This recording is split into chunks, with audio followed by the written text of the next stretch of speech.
posibilidad ng tagumpay o kabiguan, ng ligaya o lungkot. Kaya marapat lamang na tanggapin si Jesus bilang tagapagligtas at Panginoon. At matapos yun ay panariwain ang katapatan at paglapit sa Kanya bawat araw o day by day. Ang day by day ay naglalayong umalalay sa pang-araw-araw na pamumuhay. Narito po si Kuya Ed Lapis sa mensaheng pinamagatang Why do good things happen to bad people?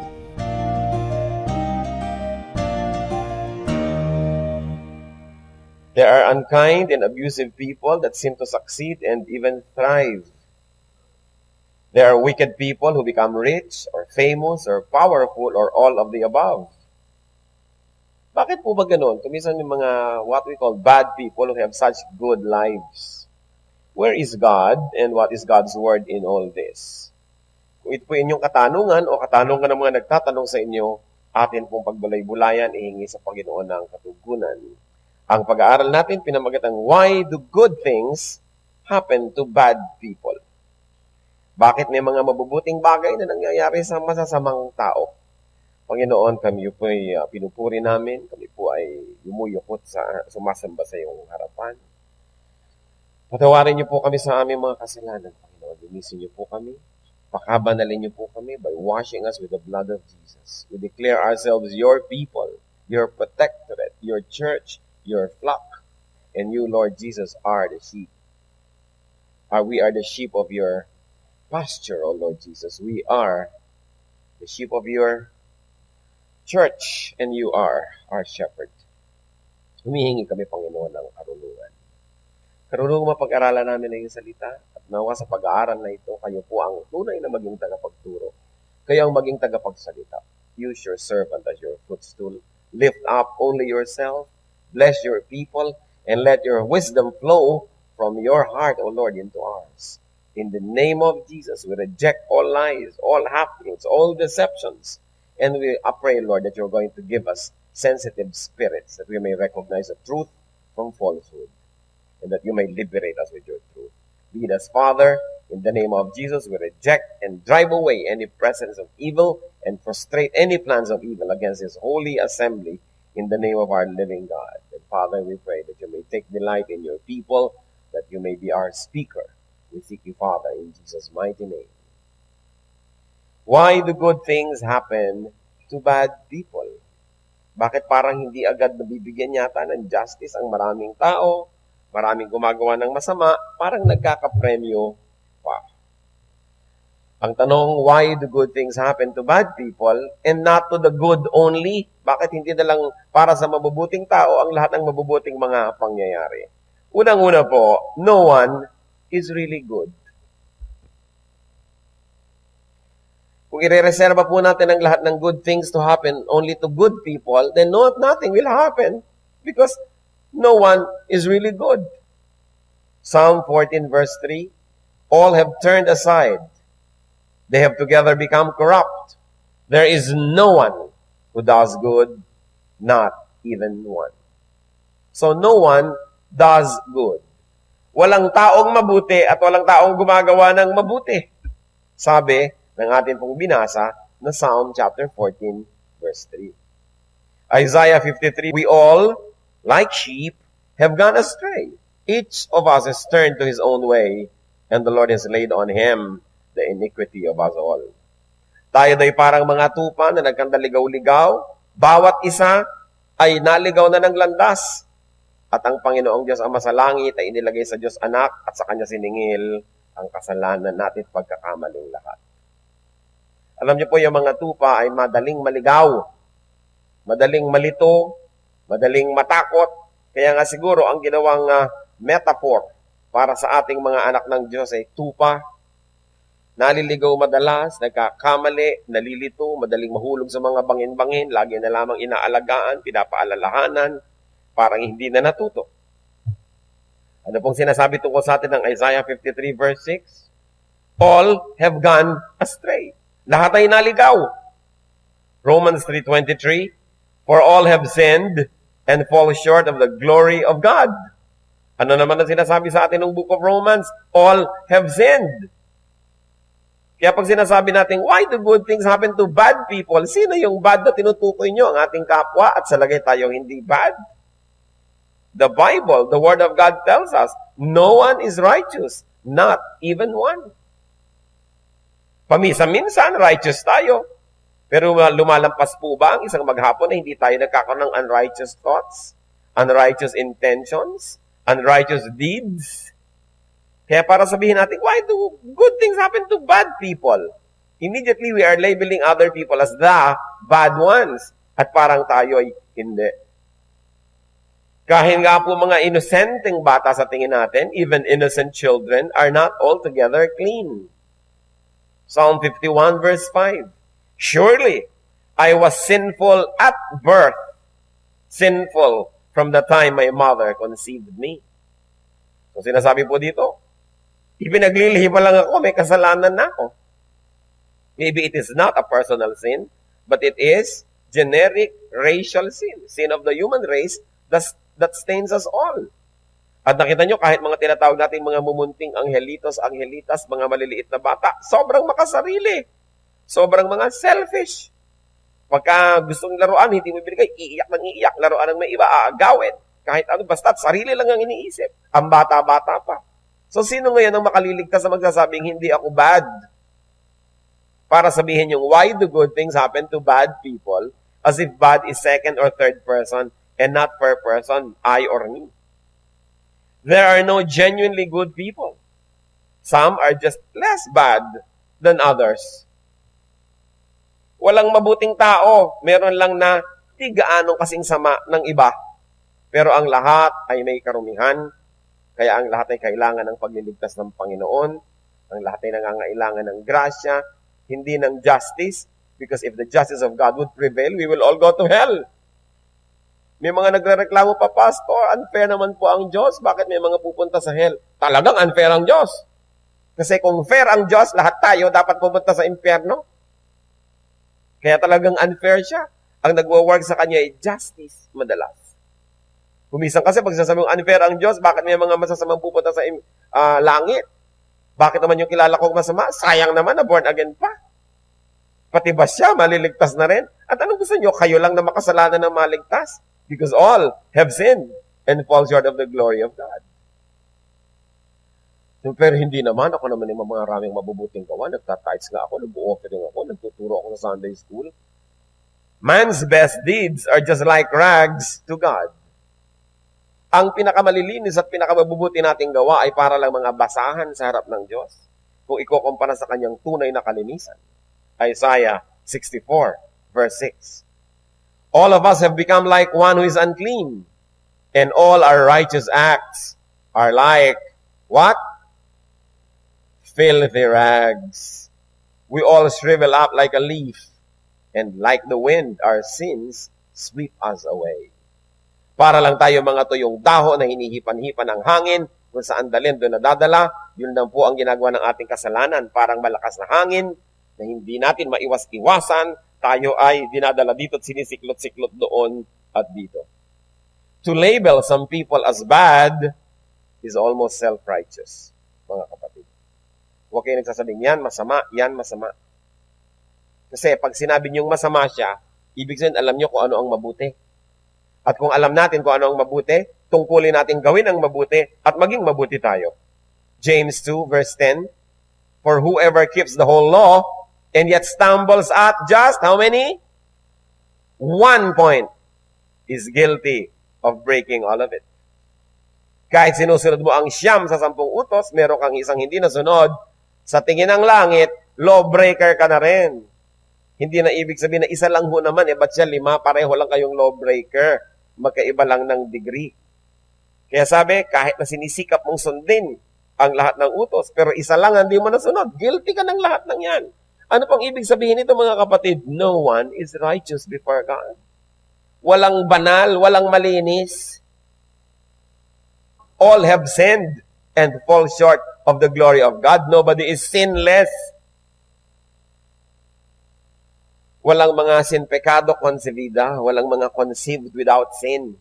The Bible said, all have sinned and fall short of the glory of God. So, kaya kailangan po natin ng tagapagligtas. Kailangan nating lahat. Sapagkat kung aasa lang tayo sa ating sariling gawa at kaligtasan, walang maliligtas. If you break one of the laws, you break all eh. So, lawbreakers tayo lahat. Paano tayo ngayon tinatawag sa Bible na saints? Clean, holy ones. Because when you believe in Jesus, the blood of Jesus cleanses you from all sin. Nagkakaroon po kasi ng exchange. Kinukuha natin ang kasalanan natin, kinukuha ng Panginoong Jesus. Ang kabanalan niya, kinukuha natin. Tayo yung nagiging banal, siya yung naging makasalanan, kaya siya namatay at naparusahan para sa atin. Paano yung hindi tatanggap kay Jesus? Walang kumuha ng kasalanan niya. Wala siyang pinagkunan ng kalinisan. Di dala-dala niya yung sarili niyang karumihan. Kaya nga siya mapapahamak. That's why without Christ, there is no salvation. Unless a man is born again, he cannot see the kingdom of God. Kaya hindi po tayo dapat self-righteous. Pag nagre-reklamo tayo, sabihin natin, bakit ito masama kung mangyayari sa kanya? Mabuti. Anong ibig sabihin nyo? Kayo mabuti. So no one is really good. That is one thing that we should always remember. Huwag din tayo naghahanap ng perfection sa ating mga Bible study leaders, sa ating mga elders, deacons, pastors. Lahat po tayo pare-pareho lang na nakatindig sa grasya ng Diyos. Pare-pareho lamang na upheld by God's mighty right hand. Walang taong mas banal at mas marunong at mas magaling kaysa sa iba. Pare-pareho lang tayong umaasa sa awa ng Diyos. Kaya mahalaga, nagdadalanginan para sa isa't isa. Hindi yung pagka meron tayong kapatid na nagkamali, pagpepiestahan, puputaktihin, tatapakan, uusigin. Ikaw, Bible study leader pa naman kita, ganyan ka. Pero ang tanong natin, naipag-pray nyo ba ang Bible study leader nyo? Kung hindi mo ipinagpe-pray ang isang tao, wala kang karapatan na mag-comment. Wala kang karapatan na umusig. Dapat ka pang masisi dahil hindi mo ipinag-pray. Ang utos, pray one for another. Kaya nga siguro yan nada pa, nagkulang ka ng pag-support sa prayer. Teacher mo pala, pastor mo pala, ipinagpe-pray mo ba? Pagkatapos pag nagkamali, kauna-unahan ka magko-comment. Kaya kitang-kita nyo kung gaano kasama ang kalooban ng tao. And sometimes these terrible things happen inside the church. Kaya tuloy ang mga tao sa church nagiging hypocrite, nagmamaskara. Kasi pagka may konting kamalian, meron konting pagkakadapa, ang kauna-unahang nagchichismis, taga-church mismo. Tanungin nyo nga ang katabi nyo, medyo ganitin nyo yung guild. May maskara ka ba? Diba? Ikaw ba'y talagang ikaw na? Yan na ba yan? Kasi alam nyo po, kung nagmamaskara pa rin ang kapwa natin at kapatid sa church, ibig sabihin may kasalanan tayo. Anong kasalanan ko dun? Itatanong nyo. Siguro, hindi natin na ipababatid na hindi tayo judgmental. That we can be prayerful and supportive at pwede sila mag-relax at ipakita ang kanilang tunay na anyo, tunay nilang mga kahinaan para makapagtulungan tayo. Pero pag lagi natin ine-expect sa kapwa, ang galing-galing niya, lagi siyang perfect, mapipilitan siya talagang mag-pretend. Mapipilitan siyang ikubli ang kanyang mga problema. Sabi mo, oy, deacon ka, may problema ka pala sa anak mo, hindi ka na deacon ngayon. Pag tinanggal nyo lahat ng mga deacon na may problema sa anak, di walang natira. May kasalanan ka pala, hindi ka na dapat mag-minister, di walang natira. Kaya kailangan magtulungan, imbes na nagsisiraan. Because remember, even the Lord remembers that we are all made of dust.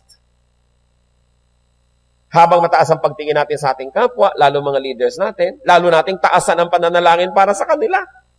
Sapagkat kung merong isang demonyong naka-assign sa walang silbi-silbing Kristiyano, siguro yung maraming silbi, 7 ang naka-assign doon.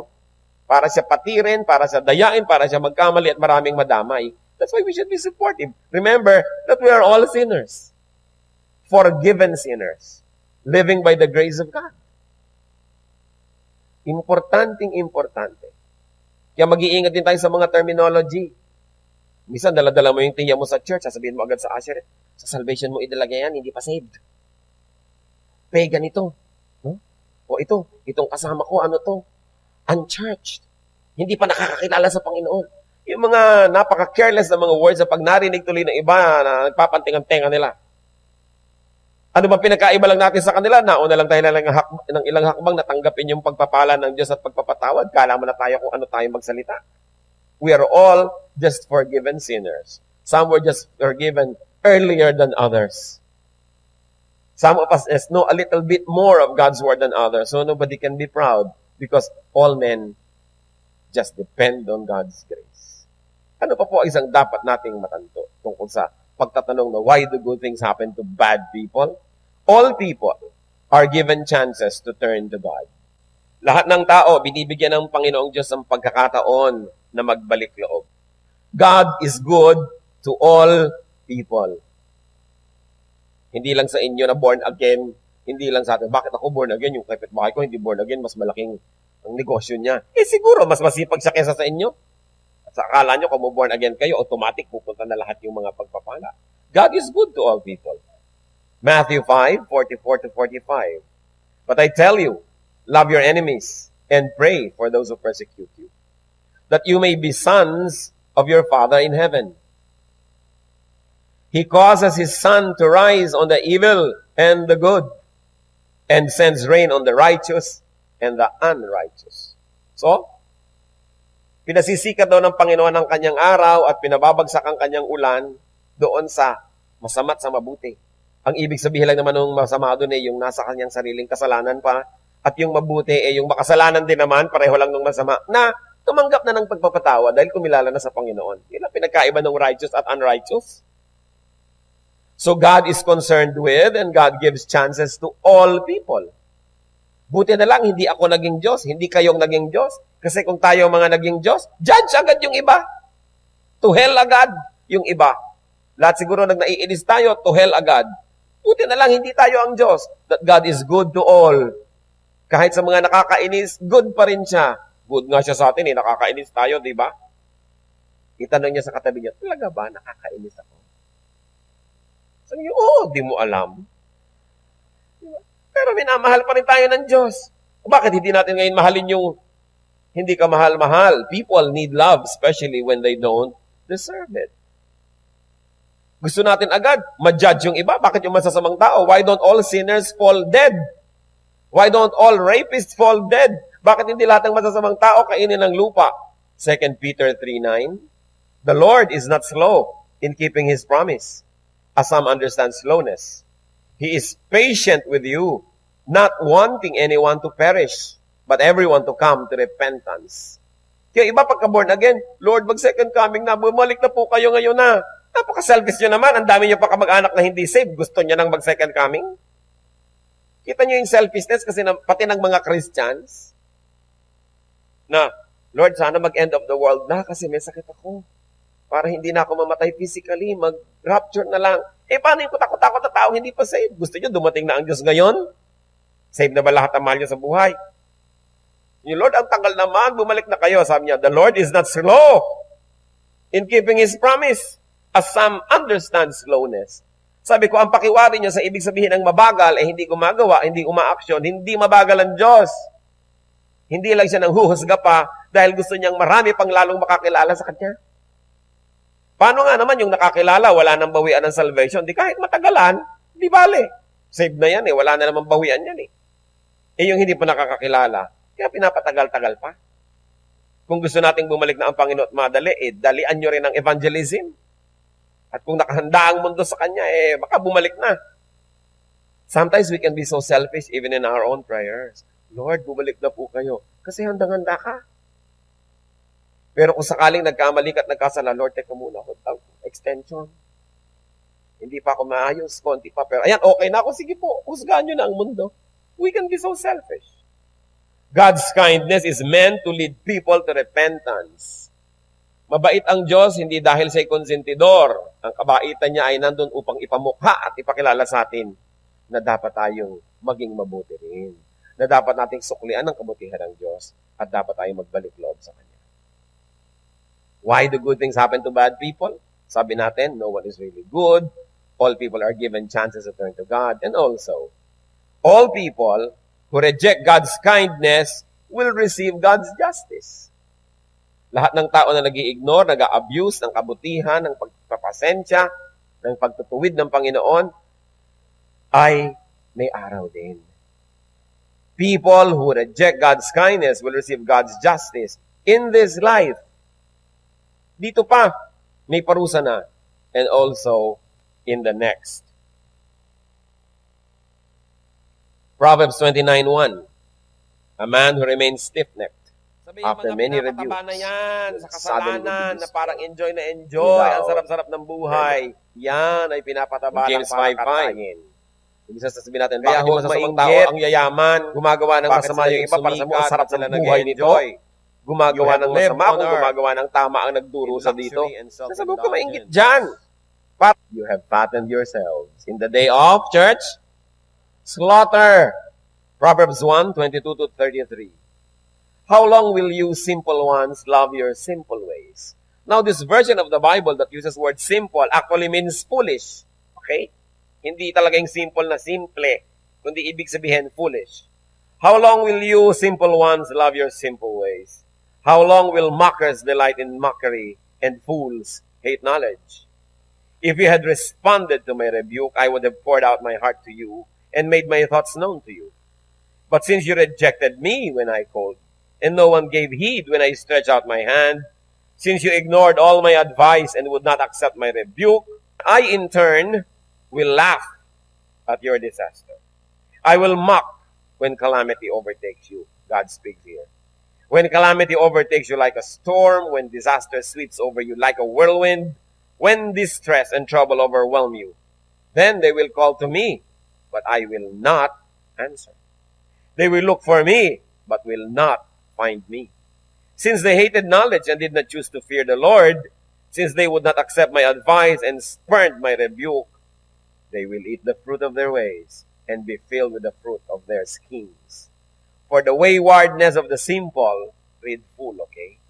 For the waywardness of the simple will kill them, and the complacency of fools will destroy them. But whoever listens to me will live in safety and be at ease without fear of harm. So eto, bahala ang Diyos. Doon sa talagang matitigas ang ulo, those that stubbornly live in disobedience to God. What did that reading share with us? That the stubbornly bad will be destroyed beyond repair. Yung talagang ayaw magbagong loob, ayaw hunos dili, ayaw bumalik sa Diyos, wawasakit din ang muling maribubuo pa. They will be slaughtered. Kakatayin. They will be overtaken by calamity, swept over by disaster, and overwhelmed by trouble. In other words, yung tatlong sunod-sunod na ito, isa lang ibig sabihin, sila ay dadaanan ng kutakot na dilubyo na hindi nila makakayang harapin. Sila itatawag but not be answered by God. They will be ignored by God. Pag nanalangin sila, hindi diringgin. At pagka sila ay hirap na, they will look for God but not find God. Hindi lahat ng naghahanap ay makakakita. Pagkatapos na ang deadline mo, tapos na ang quota mo, di mo na makikita. They will eat the fruit of their ways. Kung anong kanila itinanim, mayaanihin nila. They will be killed. And to top it all, they will be laughed at by God. Pagtatawanan sila ng Diyos. Kung hindi natin lubos sa kilala ang Diyos, basahin natin itong mga pinagbabasa natin na yan. Pinagtatawanan pala niya yung mga nahihirapan at nagdurusa. Kung yung mga yon ay sa kabila ng napakaraming paalala, napakaraming turo ay nagbingi-bingihan at nagpatuloy sa katigasan ng ulo, kahit dumating ang panahon na tatawag na sila sa Diyos, di na sila diringgin. At pagtatawanan ng Diyos ang kanilang mga pagdurusa. Kaya mahalaga, sa oras pa lang na mayroong panahon, tayo'y bumalik sa Diyos. Hindi mag-intay pa ng ganyang mga dilubyo. Ano po mga conclusions natin tungkol sa maikling pag-aaral na ito? What to do to the wicked? What to do about bad people who prosper, who enjoy, who succeed? Anong gagawin natin? Kung minsan may kilala ka, ang lupit-lupit sa inong maliit ka, tapos ngayon, bakit parang ang yaman-yaman nito? Ang sarap-sarap ng buhay. Merong nandaya na anahan ka pa. Merong gumawa sa'yo ng masama, maasenso. What do we do? First of all, brothers and sisters, do not judge them. It is for God to judge. Huwag niyo sasabihin, sila masama. Sila ganito, sila ganon. Matthew 7:1, do not judge, or you too will be judged. Pag sinabi mo kasi ito, masama, ibig sabihin, dapat mabuti ka kasi alam mo pala kung ano yung masama. Nagiging kang very responsible dapat. Another thing that we should do about people who we consider are bad and having a good time, do not do evil to them. Do not return evil for evil. Una, huwag silang huhusgahan. Pangalawa, huwag silang gagawa ng masama, komo sa tingin natin masama sila. Matthew 5:43-48. You have heard that it was said, love your neighbor and hate your enemy. But I tell you, love your enemies, and pray for those who persecute you, that you may be sons of your Father in heaven. He causes His sun to rise on the evil and the good, and sends rain on the righteous and the unrighteous. Tapos ibinigay niyo yung argumento, bakit dapat gumagawa tayo ng mabuti kahit sa masama. If you love those who love you, what reward will you get? Are not even tax collectors doing that? And if you greet only your brothers, what are you doing more than others? Do not even pagans do that? Be perfect, therefore, as your heavenly Father is perfect. A very intriguing teaching. Sabi, kayo, para matawag na tunay na anak ng Diyos, dapat gumagawa kayo ng mabuti sa masama. Bakit? Kung ang Diyos nga gumagawa ng mabuti sa masama, nagpapaulan, nagpapaaraw, doon din sa masama, para rin yung kanyang halaman ay tumubot mamunga, di kukumpihin natin ang ginagawa ng Diyos. Siya ay mabuti kahit sa masama.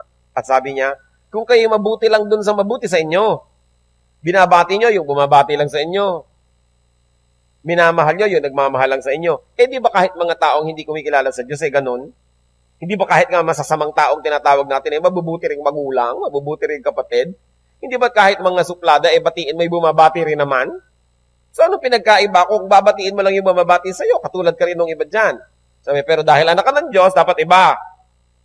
Binabati mo yung hindi bumabati, gumagawa ka ng mabuti sa hindi gumagawa ng mabuti sa'yo, then masasabing, iba ka nga, anak ka nga ng Diyos. At tapos biglang ang ending, be perfect, therefore as your heavenly Father is perfect. Perfection here does not mean 100% holiness, kasi it is unachievable. Ano yung sinasabing be perfect? In the context of that whole paragraph, perfect means not returning evil for evil. Perfect means being good even to the bad. Kasi pag sinabi mong, you should be perfect because your heavenly Father is perfect, hindi naman moral perfection yung pinag-uusapan dito. Ang sinasabi, ang Diyos mabuti kahit sa masasama. So, ang ibig sabihin pala dito ng paggamit ng word na perfect, mabuti ka dun sa masama, therefore perfect ka. Kasi paano mo susundin yung be perfect? Impossible. But the whole idea of the paragraph gives us a clue as to the meaning of the usage ng word na perfect. So, you should be perfect. Don't return evil for evil. Do good even to the bad. Do not even wish bad things for them. Kasi yung mga panalangin natin, mga hiling natin para sa kapwa, have a very mysterious way of returning to us. Yung sinasabi na iba, talbog sa akin, dikit sa iyo. No? Pag nagsasabi tayo ng mga masasama laban sa kanila. What else do we do to what many people call bad people? Do not envy them.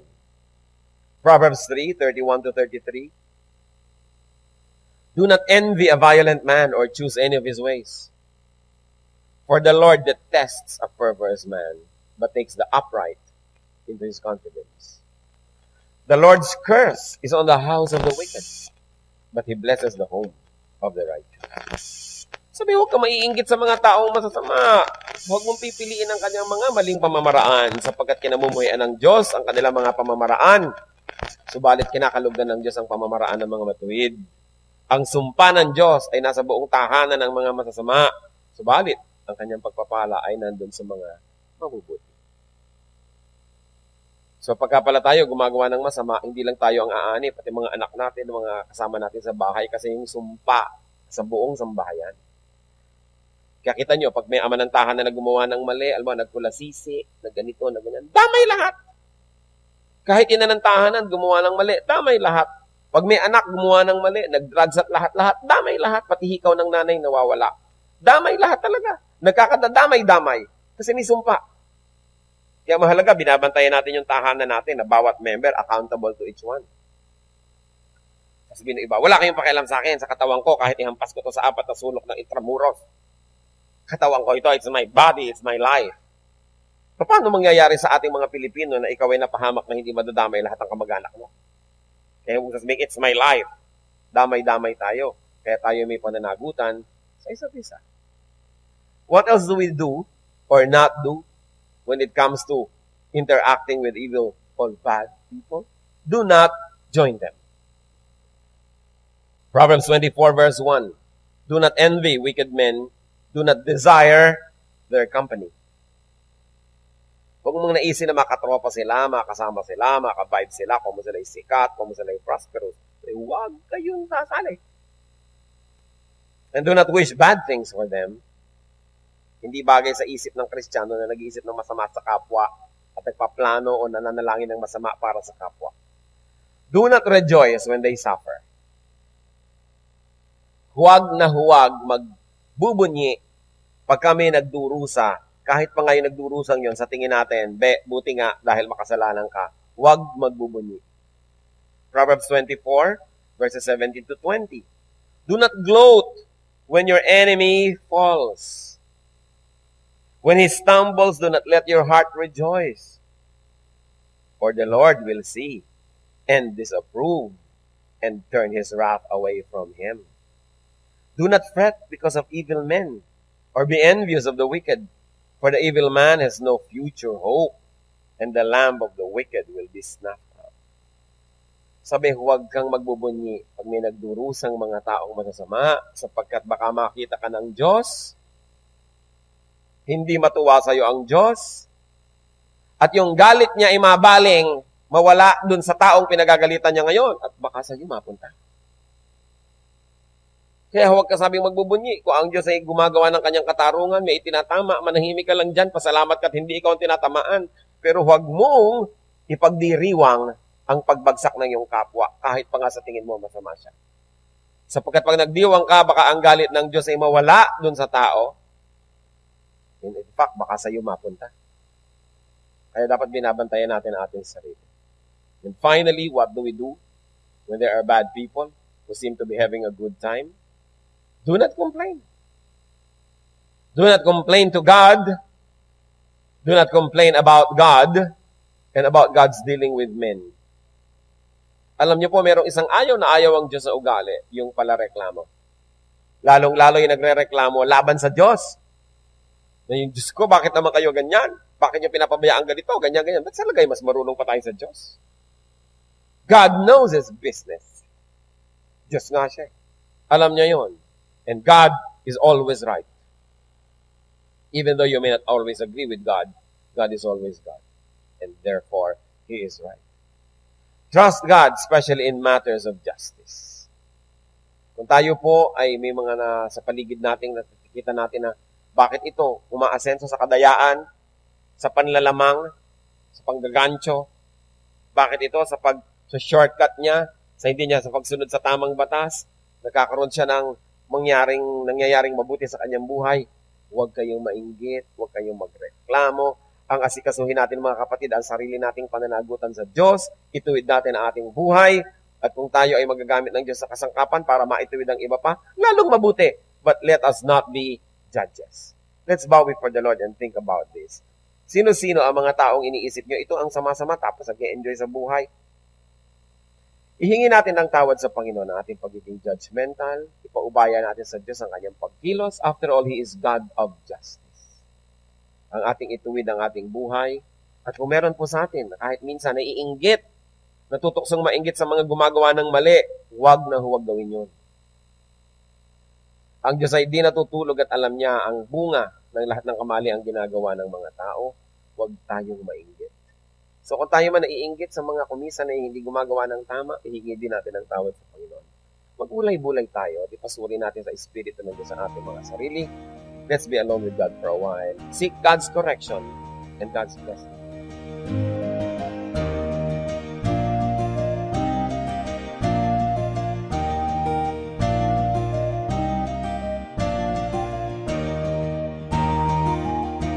Ang katatapos pong mensahe ni Kuya Ed Lapid ay pinamagatang, Why do good things happen to bad people?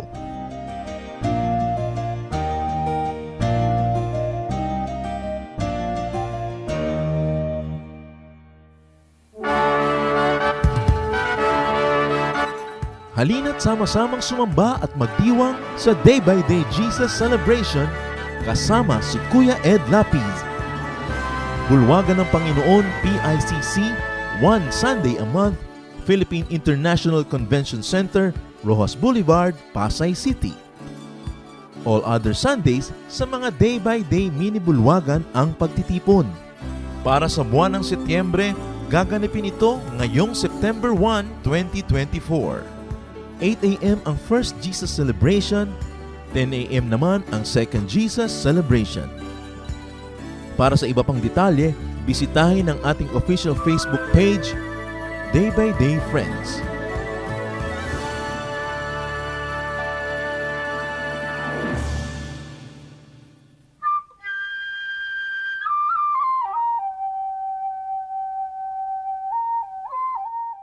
Napakasarap pong pag-usapan at itampok ang mga hiyas ng ating bayan, at ngayon po ang ating itatampok na hiyas ay isang kasabihan. Ang mga kasabihan po ng ating bayan ay talagang tunay na hiyas sapagkat kailangan ng katalinuhan, ng damdamin na malalim at ng bukas na kaisipan upang sa pang-araw-araw na buhay ay makakita ng mga batas ng buhay, generalizations in life na maaaring mai-apply natin sa pang-araw-araw at pangkalahatang mga kalagayan natin. Ang atin pong mga magulang, ang ating mga ninuno ay nakapag-ipon ng mayamang koleksyon ng mga kasabihan. Kasabihan na nagmula sa pang-araw-araw at tunay na mga karanasan. Mga karanasan na nilinis, sinubok, at dinalisay ng panahon. At ang atin po ngayong hiyas na itatampok ay ang kasabihan na kahoy na babad sa tubig, sa apoy huwag ilapit. Pag nadarang at nag-init, sa pilitang magdirikit. Yan po ay galing sa koleksyon ni Thelma Quintanar at mga kasama sa UP Cultural Dictionary for Filipinos. At kahit naman hindi natin tumabasa doon, ito'y nadidinig natin sa matatanda. Ang maganda nga lamang po ay patuloy natin itong marinig at bigkasin at iparinig sa mga bata, sa mga darating pang henerasyon. Pag ang atin pong mga kasabihan ay hindi na natin naipasa sa darating na saling lahi, yan po'y mamamatay na lamang. Mawawala na ng paggamit na pang-araw-araw, at kapag nawala yon, lugi po tayo. Napakalaking bahagi ng karunungan ng ating collective experience as a nation ang mawawala kapag ating tinalikuran at hindi ginamit ang mga kasabihan. Alam niyo naman po, maraming mga kabataan pag nakakarinig niyan, nakokornihan, but it only shows us kung gaano kagrabe ang miseducation at brain damage na nangyayari sa ating bayan. Dahil ang lahat ng mga tama at magaganda at mga dakila ay nakokornihan ang mga young people. At ang kanilang dinadakila ay mga artista, mga singers na wala namang maiturong mabuti. Ang atin pong kasabihan, kahoy na babad sa tubig, sa apoy huwag ilapit. Pag nadarang at nag-init, sa pilitang magdirikit. Ano po ang mga maari nating mahalaw na mga katuruan dyan? Una, walang taong hindi pwedeng matukso. Hindi mo pwedeng sabihin, yung taong yan matibay, pwedeng iharap talaga yan sa tukso. O yan, naku, laki sa Sunday school. O laki yan sa Biblia, laki yan sa simbahan. Matibay yan. Maging ang pinakamatuwid na tao ay susuko at matatalo ng tukso kung ito ay laging haharap sa tukso at bababad sa tukso. Napakaganda po nung metaphor na ginamit. Babad nga naman sa tubig ang kahoy at basang-basa. Pero kung lagi niyong ilalapit sa apoy at tatagalan niyo ng paglapit doon, yan ay matutuyo, madadarang at magdirikit, mag-aapoy din yan. Kaya huwag po tayong pakasisiguro. Sabi rin nga sa Bible, ang tao daw na kung kailan sa palagay niya ay napakatibay niya, napakagaling niya, kung kailan sa palagay daw niya ang tao ay hindi matutumba, ay doon mag-ingat sapagkat malapit siya sa pagtumba. Napakahusay po ng pag-observe ng ating mga ninuno sa tunay na buhay at sa kalakaran ng buhay upang masabi na kahoy na babad sa tubig, sa apoy huwag ilapit. Pag nadarang at nag-init, sa pilitang magdirikit.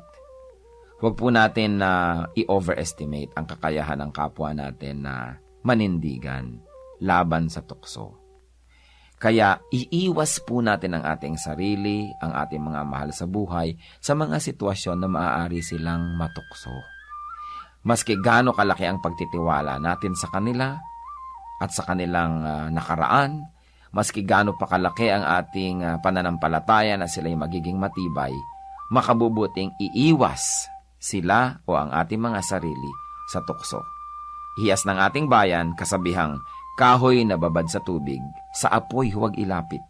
Pag nadarang at nag-init, sa pilitang magdirikit.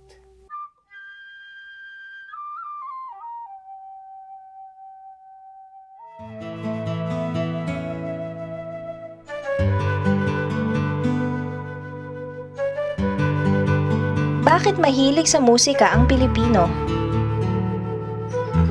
Kasi tayo spiritual people at ang music ay isa sa mga pinakamadaling paraan para yung nasa physical world ay makaunawa, makaintindi ng mga spiritual impulses. Ang ating emosyon, ang ating spirit, ang ating mga nadarama is best expressed in music.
Bakit ang mga Pilipino hindi matapos ang usapan sa text? Isa sa ating kinikilalang kagandahang asal, ayaw nating tayo ang magwawakas sa anumang magandang bagay. At napakaganda yung nagte-text. Kasi nagkakaroon kayo ng communication, you have a connection. So, yung nag-thank you, sasabihin mo pa ng you are welcome. At yung nag-welcome, papadala mo pa halimbawa ng smiley na drawing. At kung ano-ano pa, kasi ayaw mo na ikaw yung hindi sasagot. Sasagot at sasagot ka pa rin, haba ng haba tuloy. Kasi ayaw nating tinatapos ang isang magandang bagay.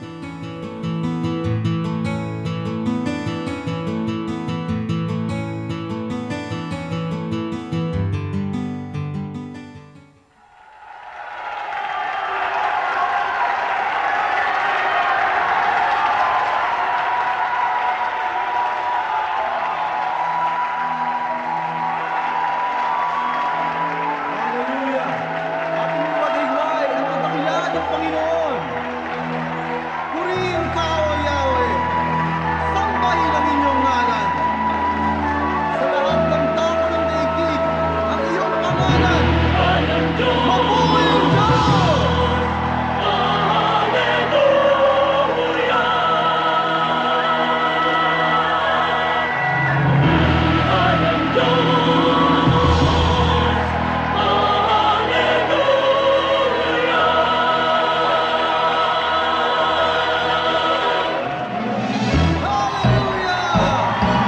Mabuhay ka, O Yahweh!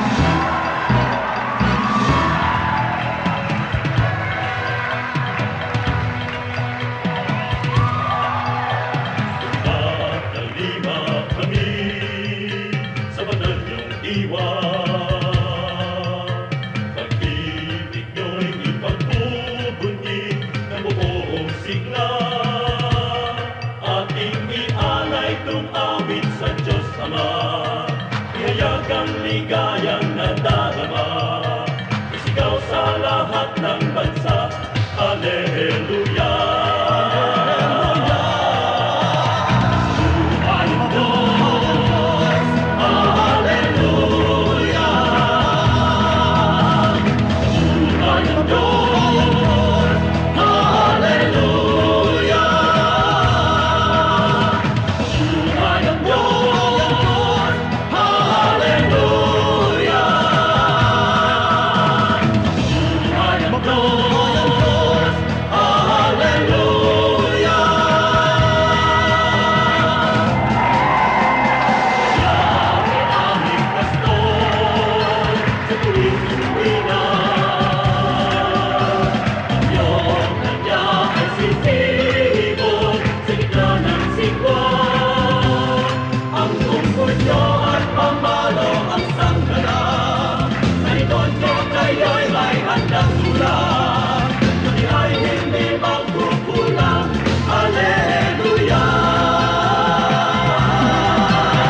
Sa inyo po, Panginoon, lapat itong aking loob na sumilong at pasakop, makisuno at sumukob.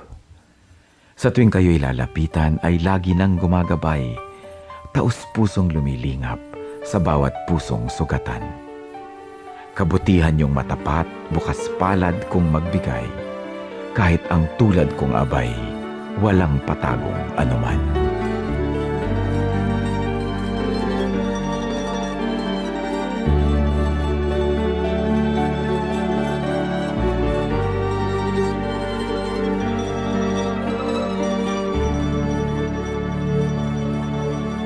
Ngiti ang matino sa pagsikat ng araw, maging sa karilagan ng takip siling.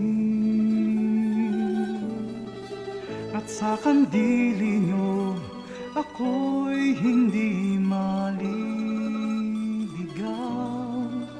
Datnan man ang unos sa lalim ng dilim. Kung sisikapin kong bilangin ang mga bituin, isa-isahin kong man bato sa buhangin, walang makahigit sa lawak ng iyong pagtingin, sa kalinga niyo't pagmamahal sa akin. Alleluia, Alleluia, Alleluia, Alleluia, Alleluia, Alleluia,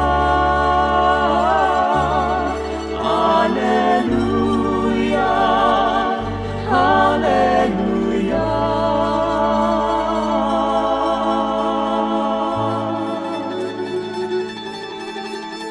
Ang aming nais ko'y purihin ka sa magdamag, makasama ka maging sa ako'y nagagalak sa kaligtasan niyo't habag, pagkat paglapit ko, ngiti ang iyong bati. Alleluia, Alleluia,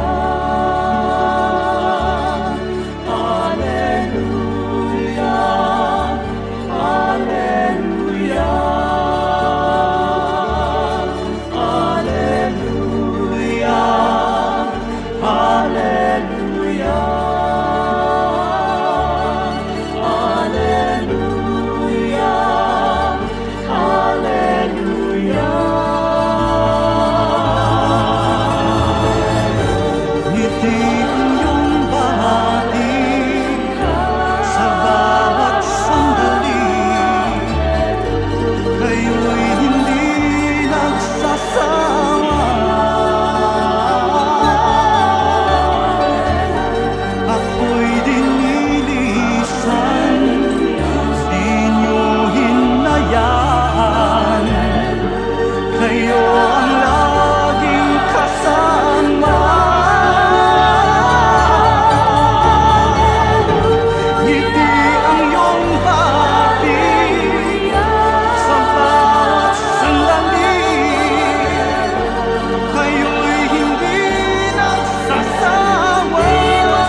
Oras na po para pansamantalang magpaalam ang programang Day by Day. Tayo po'y magsama-sama tuwing ika-6 hanggang ika-7 ng umaga, araw-araw. Magandang umaga po at mabuhay ang Panginoong Hesus!